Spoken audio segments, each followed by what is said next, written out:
So hello everyone, my name is Abhishek. आप सब देख रहे हैं ग्रेविटेशन का लेक्चर 2 और आज हम पढ़ेंगे फ्री फॉल। तो देखते हैं फ्री फॉल होता क्या है।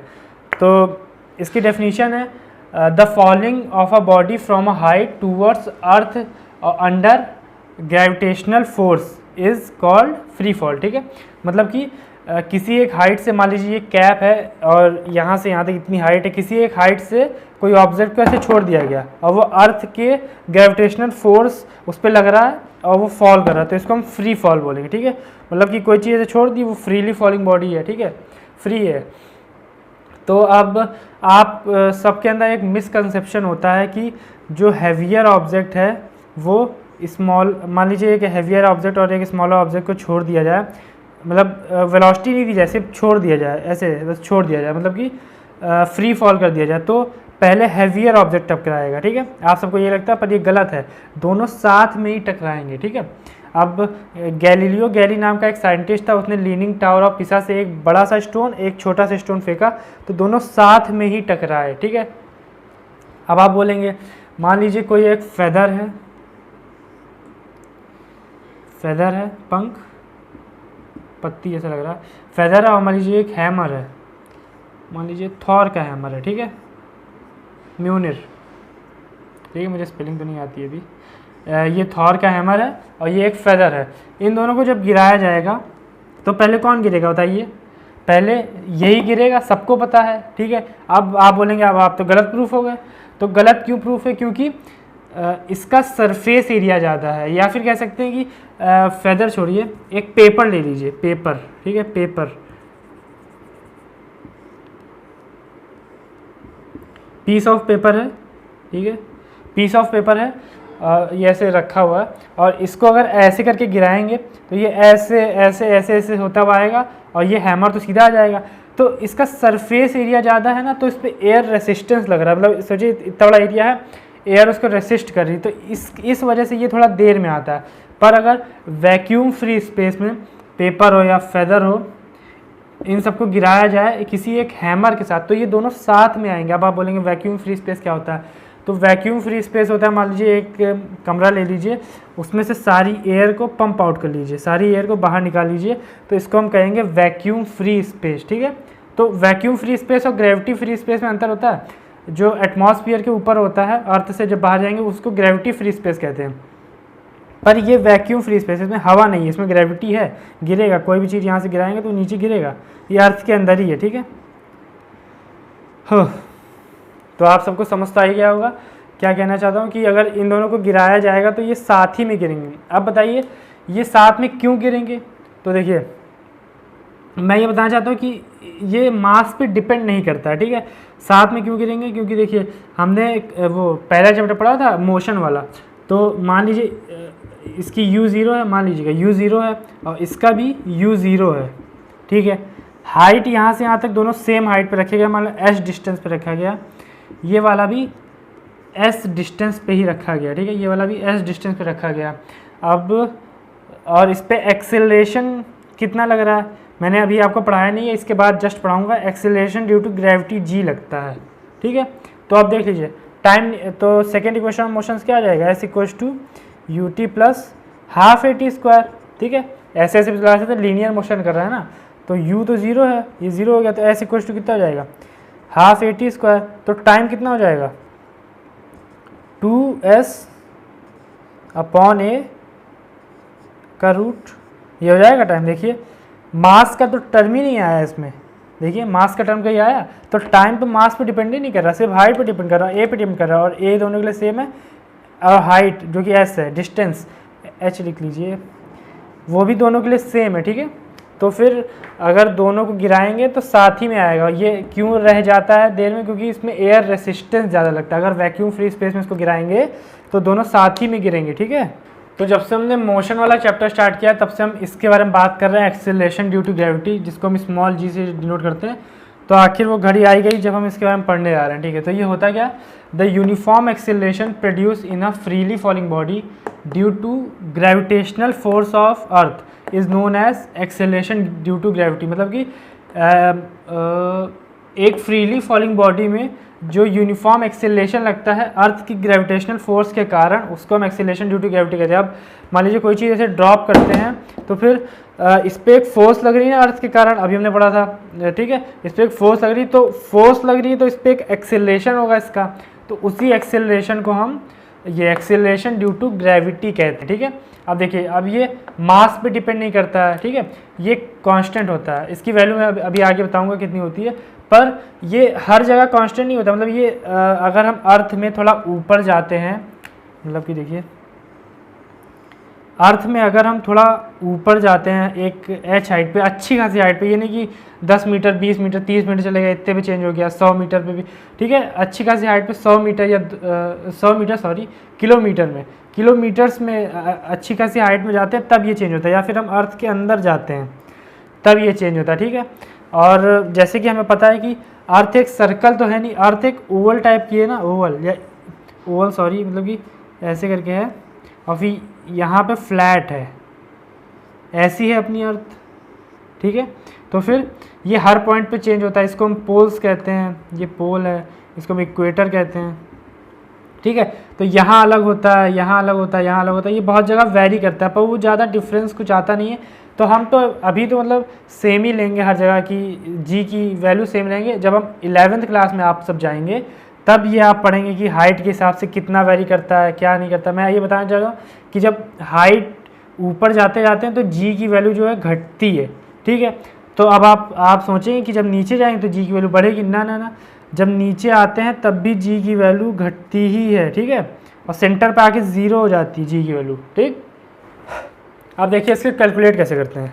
तो मान लीजिए ये आपकी अर्थ है, ठीक, ये यहाँ पे एक हाइट एच हाइट पे एक मास रखा हुआ है, ठीक है, ये यहाँ से छोड़ा जा रहा है, और ये एच जो हाइट है ये बहुत छोटी है रेडियस ऑफ अर्थ के मुकाबले, रेडियस ऑफ अर्थ ये।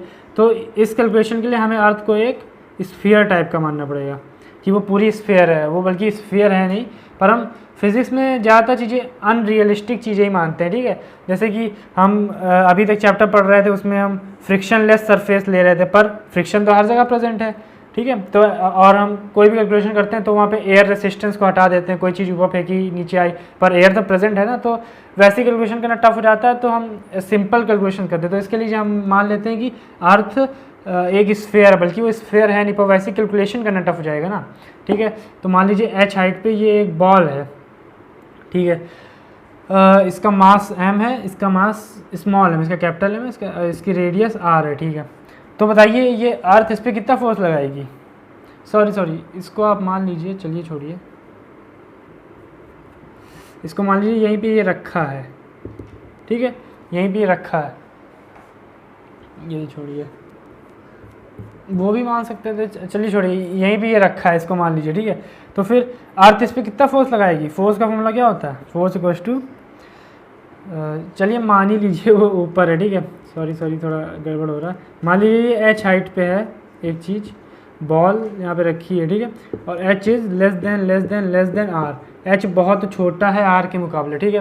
तो फिर फोर्स का फॉर्मूला क्या होता है, जी अर्थ का मास उस छोटी बॉल का मास अपॉन आर स्क्वायर, मतलब यहाँ से इसके बीच का डिस्टेंस, ठीक है। तो ये कितना हो जाएगा, ये हो जाएगा आर प्लस एच, ठीक है, आर प्लस एच। अब देखिए ये जो आर है ये एच से बहुत बड़ा है, मान लीजिए आर 1000 में है तो ये एच है कुछ 1 में है या 2 है या 10 है, तो इसके मुकाबले इसको नेग्लेक्ट कर सकते हैं ना, मतलब आप 1001 ले लो या 1000 से डिवाइड कर दो, दोनों बराबर ही होगा, ठीक है, नेग्लेक्ट कर देते हैं, इतना सब एजप्शन मान रहे हैं तो ये एजप्शन तो मान ही लेते हैं, ठीक है।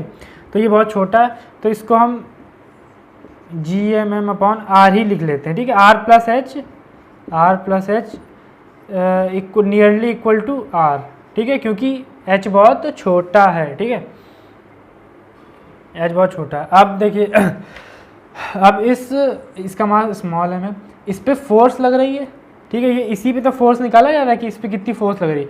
अब फोर्स का फॉर्मूला क्या होता है, मास इंटू एक्सेलरेशन होता है, तो इस फोर्स की जगह क्या लिख देंगे, मास इंटू एक्सेलरेशन। तो एक्सेलरेशन वही तो हमें निकालना है, जो एक्सेलरेशन उसका ये फोर्स लगने के कारण होता है, कौन सी फोर्स, ग्रेविटेशनल फोर्स को, उसी को तो हम ग्रेविटी कहते हैं। अभी मैंने पहले डेफिनेशन देखी, तो उसको हम जी लिख लेते हैं, ठीक है। अब देखिए m से m कट गया, तो g कितना आ गया, G M upon R, oh sorry यहाँ आर स्क्वायर होता है, ठीक है, ये स्क्वायर होता है, देखा था ना inverse square law, R square. तो ये है g की value, acceleration due to gravity, ठीक है। अब हम ये जो चीज़ें कर रहे थे सब प्लैनेट अर्थ के लिए कर रहे थे ना, और अलग प्लैनेट में जी की अलग अलग वैल्यू आएगी, तो हम मास की वैल्यू रख देंगे, रेडियस की वैल्यू रख देंगे और जी की वैल्यू रख देंगे। जी की वैल्यू कितनी होती है 6.67 × 10⁻11। मास कितना होता है हमने देखा था शायद 6 × 10⁻24 किलोग्राम, और रेडियस कितनी है 6400 किलोमीटर, ठीक है। वो सब वैल्यू जब यहाँ रख देंगे तो जी आएगा 9.81 आता है, ठीक है। अब 1 को भी हटा देते हैं, 9.8 रखते हैं। अब ये क्या है, ये है तो एक एक्सेलरेशन ना, तो ये हो जाएगा मीटर पर सेकेंड स्क्वायर, ठीक। तो ये था आपका जी, समझ आ गया। अब मैं जैसे मैंने बताया कि अर्थ के अगर ऊपर जाओ, मतलब कि अगर जरा सा ऊपर जाओगे तो ये चेंज नहीं होगा। अब ये चेंज क्यों होता है, देखो एच यहाँ पे बहुत छोटा था ना, यहाँ पे निगलेक्ट कर दिया गया, पर एच अगर अच्छा खासा रख देते, एच को मतलब आर के बराबर रख देते, मतलब जितनी उसकी रेडियस है उतना ही ऊपर चला गया, तब थोड़ी ना इसको निगलेक्ट कर पाते। मान लो 1000 के सामने हमने 1 को तो निगलेक्ट कर दिया, पर 1000 के सामने हम 500 को निगलेक्ट नहीं कर सकते ना। तो एच अगर उतना ही बड़ा होता तो उसको नेगलेक्ट नहीं कर पाते, ठीक है।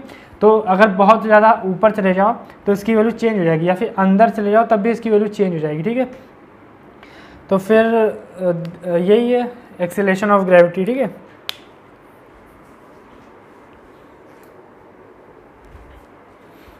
तो देखिए हमने देखा ना जो एक्सेलरेशन ऑफ ग्रेविटी होता है वो मास पे डिपेंड नहीं करता है ना। तो फिर जैसे मैंने बताया था एक बड़ी चीज़ एक छोटी चीज़ गिराई जाए तो वो साथ में गिरेगी ना, क्योंकि अभी क्या टाइम का फॉर्मूला आया था, टाइम का फॉर्मूला ये आया था 2s upon A, S A मतलब जी, ठीक है, और एस का मतलब वही हाइट, ये टी का फॉर्मूला आया था। तो हाइट दोनों की सेम है क्योंकि दोनों सेम हाइट से गिराया गया, और जी भी सेम होता है, जी मास पर डिपेंड नहीं करता, जी तो पूरे अर्थ में सेम ही है, ठीक है। अगर एक पर्टिकुलर हाइट पे ज़्यादा ऊंचा ना जाए तो जी तो सेम ही है। तो देखिए दोनों साथ में गिरेंगे, वो अलग अलग क्यों गिरते हैं, वो होता है एयर रेसिस्टेंस के कारण, ठीक है। तो एक छोटा सा क्वेश्चन देख लेते हैं, calculate the acceleration of gravity on the surface of moon, ठीक है। मून की सरफेस से कैलकुलेट कर लेते हैं, कई जगह ये मतलब थोड़ा बहुत पूछा जाता है, तो देख लीजिए। तो जी का फॉर्मूला तो हमें पता ही है क्या होता है, G M upon R square, ठीक है। तो इसकी वैल्यू रख देंगे, मैं कैलकुलेट नहीं करने जा रहा, ये है मास ये दिया है, जी की वैल्यू ये दी है, आर ये दिया है, ठीक है। वैल्यू रख देंगे तो इसका आंसर आ जाएगा 1.63 मीटर पर सेकेंड स्क्वायर, ठीक है। तो ये अप्रॉक्सीमेटली मान लीजिए जी ऑफ एम है, ठीक है। तो जी ऑफ ई वो है, मान लीजिए ग्रेविटेशन ऑन अर्थ है, तो जी ऑफ एम जो होता है वो जी ऑफ ई बाई 6 होता है, मतलब कि अर्थ की जितनी अर्थ के जितना एक्सेलरेशन ड्यू टू ग्रेविटी है उसके 1/6 होता है, ठीक है। मतलब कि मान लीजिए यहाँ पे मान लीजिए कोई चीज़ ड्रॉप की गई, तो यहाँ पे मान लीजिए वो 1 सेकेंड में 6 मीटर पर सेकेंड की स्पीड एक्वायर कर लेगा, तो वो सिर्फ 1 मीटर पर सेकेंड की स्पीड एक्वायर कर पाएगा, ठीक है, क्योंकि उसका एक्सेलरेशन 6 गुना कम है, ठीक है। छोटा सा क्वेश्चन था। और एक चीज़ हाँ मैं आपको स्टार्टिंग बताना भूल गया था, कोई इतनी बड़ी चीज़ नहीं है, फिर भी देख लीजिए। जैसे कि फोर्स का फॉर्मूला क्या था, जी m1 m2 upon R square था, ठीक है। तो ये क्वेश्चन कई बार पूछ लिया जाता है कि जैसे मान लीजिए दो पार्टिकल हैं ऐसे ए और बी, m1 m2 मास के हैं, r डिस्टेंस के बीच में रखे गए हैं, तो अगर उन पे अगर उनकी ये रेडियस जो है, रेडियस या फिर डिस्टेंस हाफ कर दी जाए तो फोर्स कितनी हो जाएगी। तो देखिए रेडियस हाफ कर दी जाए तो क्या हो जाएगा, देखिए r/2 का स्क्वायर हो जाएगा, तो जब 2 बाहर निकालोगे तो ये क्या हो जाएगा, G m1 m2 upon R square by 4 हो जाएगा, 4 ऊपर जाएगा, तो ये तो पूरा वही ओरिजिनल फोर्स थी इंटू 4 हो गया, मतलब 4 गुना हो जाएगी। और अगर रेडियस दुगनी कर दो तो 1/4 हो जाएगी, समझ रहे हैं ना। इन्वर्स का क्या मतलब होता है, अगर ये सिर्फ आर होता तो रेडियस हाफ करने पे 2 गुना हो जाती है और 2 गुना करने पे हाफ हो जाती, पर ये स्क्वायर है तो हाफ करने पे 4 गुना हो जाएगी और स्क्वायर और डबल करने पे 1/4 हो जाएगी। मतलब ये तो निकाल ही लेंगे, छोटे मोटी चीज़ें, मैंने बस ऐसे ही बता दिया। तो देखिए इक्वेशन ऑफ मोशन से फिर मुलाकात हो गई, पर इस बार ये एक नए रूप में आई है, equation of motion for freely falling bodies, ठीक है। तो देखिए फ्रीली फॉलिंग बॉडीज़ मतलब कुछ डिफरेंट नहीं है, मैंने आपको उस चैप्टर में भी फ्रीली फॉलिंग बॉडीज़ के 1-2 न्यूमेरिकल करवाए थे, पर ये थोड़ा सा चेंज हो जाता है तो देख लेते हैं। देखिए फर्स्ट इक्वेशन ऑफ मोशन क्या थी, देखिए v equals to U plus A T, second क्या थी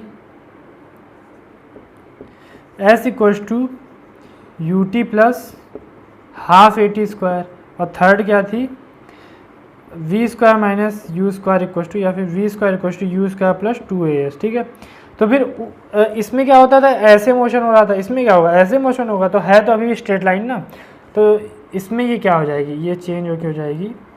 और आप क्लास 11 में एक और पढ़ेंगे equation of motion for circular motion, वो भी सेम रहता है, उसमें भी थोड़े थोड़े चेंजेस आ जाते हैं। तो देखिए ये हो जाएगा v equals to U plus, अब a को यहाँ क्या नाम दिया गया, एक्सीलरेशन ऑफ ग्रेविटी को g बोलते हैं ना, तो gt, बस इतना सा चेंज आएगा। ठीक है, अब s को यहाँ क्या नाम दिया गया, s वहाँ डिस्टेंस थी, पर यहाँ पे हाइट है ना, तो h equals to U T plus half G T square, क्योंकि a की जगह g है, और इसमें क्या हो जाएगा v और u तो सेम रहेंगे, v square equals to U square plus 2gh।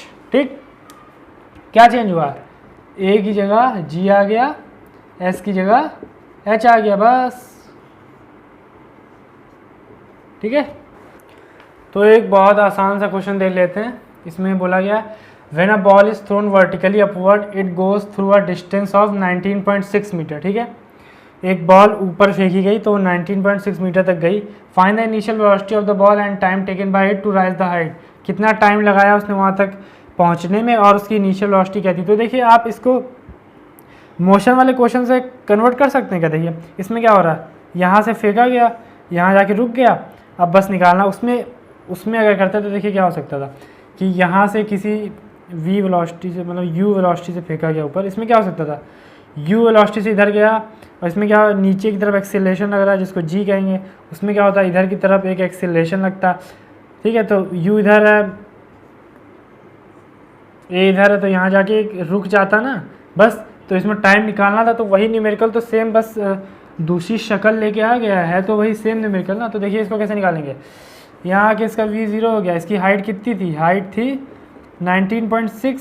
ठीक है, अब देखिए ऊपर वाले डायरेक्शन को पॉजिटिव मैं ले लेता हूँ, चलिए छोड़िए, नीचे वाले डायरेक्शन को मैं पॉजिटिव लेता हूँ। किसको पॉजिटिव लूँ, ऊपर मैं पॉजिटिव ले लेता हूँ, कुछ भी ले सकते हैं, सबका आंसर आएगा। ठीक है, नीचे क्या हो जाएगा, ऑटोमेटिकली नेगेटिव हो जाएगा। ठीक है, तो फिर देखिए इक्वेशन ऑफ मोशन, देखिए टाइम निकालना है, ये और ये किस में यूज़ होते हैं बताइए, g की वैल्यू दी है 9.8, 10 भी दे सकते थे। कैलकुलेशन इजी करने के बहुत बार 10 दिया जाता है, पर जब कुछ ना दिया जाए ना तो आप 9.8 ही लीजिएगा। ठीक है, और जब 10 दिया जाए तभी 10 लीजिएगा। बहुत बार बच्चे गलती कर देते हैं, जब कुछ ना दिया जाता है तो उसको 10 ले लेते हैं आसान कर, तो जब कुछ ना दिया जाए तब तो 9.8 ही लेना है, और जब 10 अपने आप दिया जाएगा क्वेश्चन में। ठीक है, तो अभी 9.8 ही दिया गया, तो ये सब थर्ड इक्वेशन ऑफ मोशन में लगते हैं। थर्ड इक्वेशन ऑफ मोशन क्या थी, V square equal to U square plus 2gh, as नहीं होगा gh। ठीक है, वी स्क्वायर कितना है 0, यू स्क्वायर कितना है, यू स्क्वायर में निकालना है, मतलब u की वैल्यू निकालनी, प्लस 2। अब देखिए मैंने ऊपर को पॉजिटिव लिया है ना, ऊपर पॉजिटिव लिया है, तो फिर ग्रेविटी तो नीचे लग रही है, तो ग्रेविटी क्या होगी, -9.8 होगी कि नहीं होगी। ठीक है, और हाइट उसने कितनी ट्रेवल की, कितनी है 19.6। ठीक, इतनी हाइट ट्रेवल की, मतलब इतनी हाइट पे गया। अब देखिए हाइट को पॉजिटिव क्यों लिखा है, क्योंकि देखिए ना ऊपर की तरफ मैंने पॉजिटिव लिया, तो इसने ऊपर की तरफ हाइट ट्रेवल की ना। ठीक है, समझ आ रहा है, तो इसको यहाँ ले आइए, यू स्क्वायर कितना हो जाएगा, यू स्क्वायर हो जाएगा 2 इंटू, मतलब ये नेगेटिव था, ये पॉजिटिव जाएगा, 2 इंटू 9.8 इंटू 19.6। अब देखिए 2 इंटू 9.8 क्या होगा, 19.6 होगा, इंटू 19.6। अब ये यू स्क्वायर के बराबर, तो जब इसका रूट ले लोगे, स्क्वायर हटाओगे, रूट लोगे, तो एक 19.6 दोनों बाहर आ जाएंगे, एक बाहर आ जाएगा, तो यू कितना हो जाएगा 19.6 मीटर पर सेकेंड। मतलब ये कैलकुलेशन समझ आ गई ना, अंडर रूट निकालना तो आता है ना, जब दो अंडर रूट के, जैसे 2 इंटू 2 का अंडर रूट क्या होता है, 2 ही तो होता है। ठीक है, तो ये जब दो एक ही जैसे हैं तो एक बाहर आ जाएगा। ठीक है, टाइम कैसे निकालेंगे? फर्स्ट इक्वेशन ऑफ मोशन में v equals to U plus G T, 80 नहीं, v कितना है 0, u कितना है, अब u ऊपर है पॉजिटिव की तरफ है, u कितना है 19.6 अभी निकाला, प्लस में अब g कितना है, g नीचे तरफ है -9.8, ठीक है। साइन का ध्यान रखते चलेंगे, उस चैप्टर में भले ही साइन का उतना काम नहीं था, पर इस चैप्टर में साइन ही साइन काम, साइन जरा सा भी गलत कर दिया, क्वेश्चन गलत, इसको इधर ले आइए। 9.8 इंटू टी इक्वल्स टू कितना 19.6, इससे ये कटा, t इक्वल्स टू 2 सेकेंड, ठीक, नोट कर लीजिए।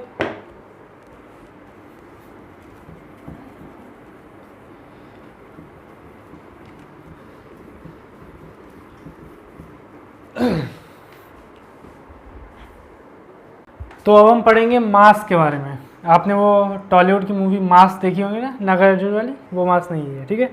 तो मास of a body is quantity of matter और मटेरियल कंटेंट इन इट, ठीक है। मतलब कि है कोई ऐसे बॉडी है, तो मास का मतलब होता है जितनी उसमें मैटर या मटेरियल, जिस मटेरियल से बनी तो जितना उसमें है, मतलब ये बॉडी का मास है, जितना उसमें मटेरियल कंटेंट है, ठीक है, जितना उसमें मटेरियल लगा है वो मास ऑफ बॉडी है, ठीक है।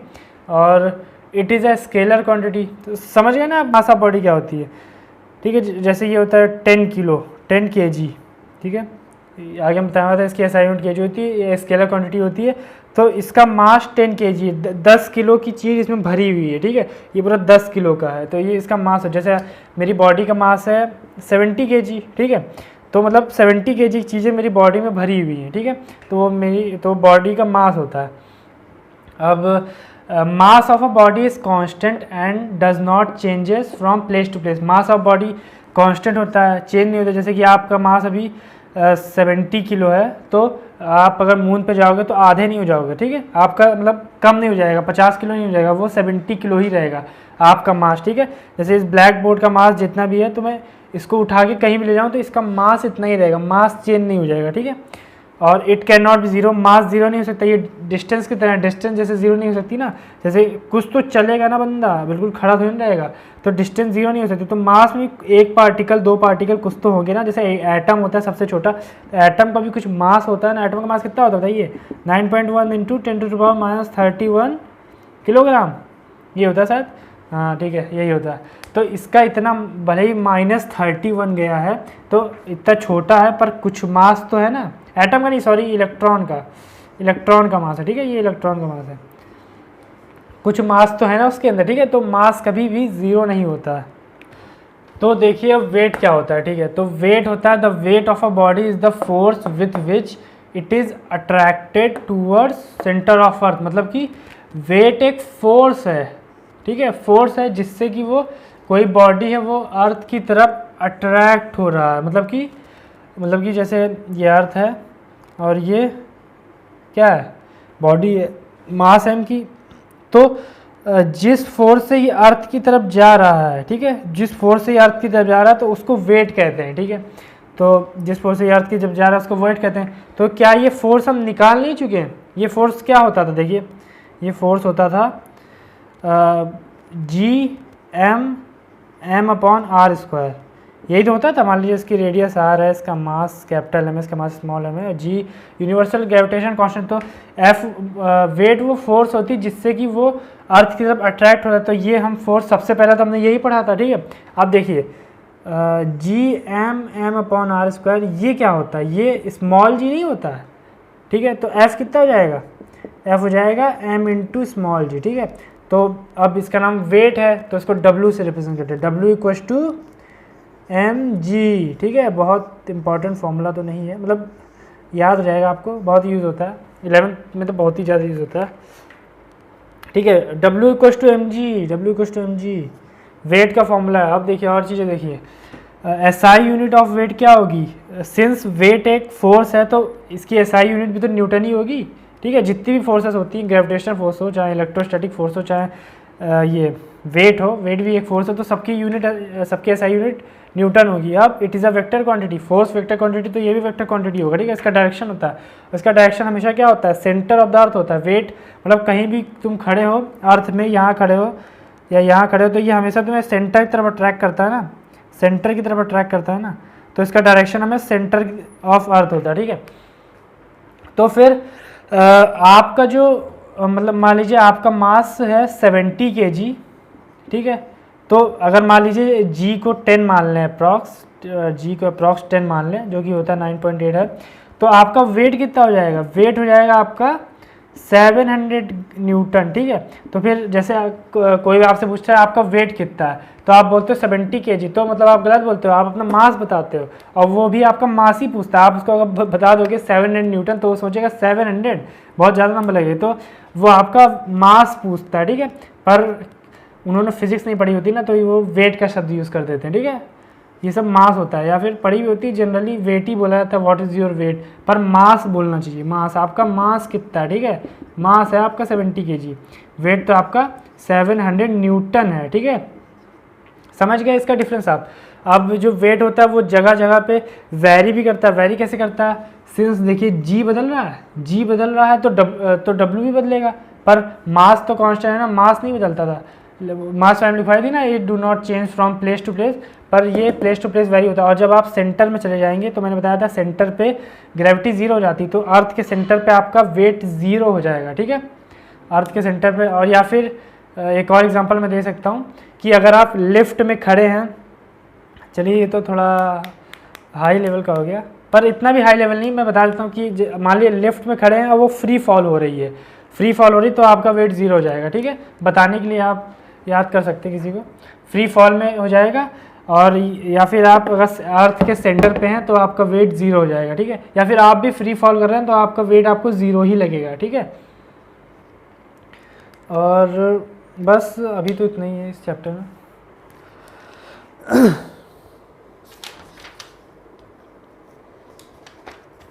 अब आपका वेट मून में कितना होगा, अभी मैंने देखा था कि मून में ग्रेविटी G/6 होती, तो आपका वेट मान लीजिए यहाँ 600 न्यूटन है, तो वहाँ आपका वेट 100 न्यूटन हो जाएगा, ठीक है, मतलब 10 किलो के।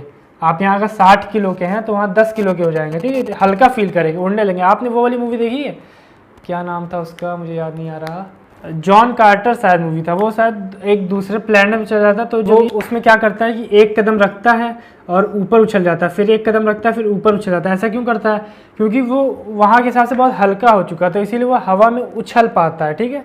ठीक है, एक क्वेश्चन कर लेते हैं। A man weight 600 newton on earth, ठीक है, what is his mass, G की वैल्यू 10 दी है,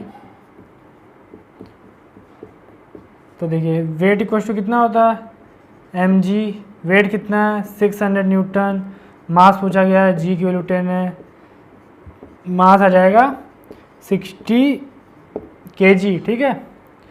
अब लिखा ही was taken to moon, his weight, if he was taken to moon his weight was 100 newton. अगर मून पे गया तो उसका वेट 100 न्यूटन हो जाएगा, मतलब वेट ऑन मून हो जाएगा 100 न्यूटन, ठीक है।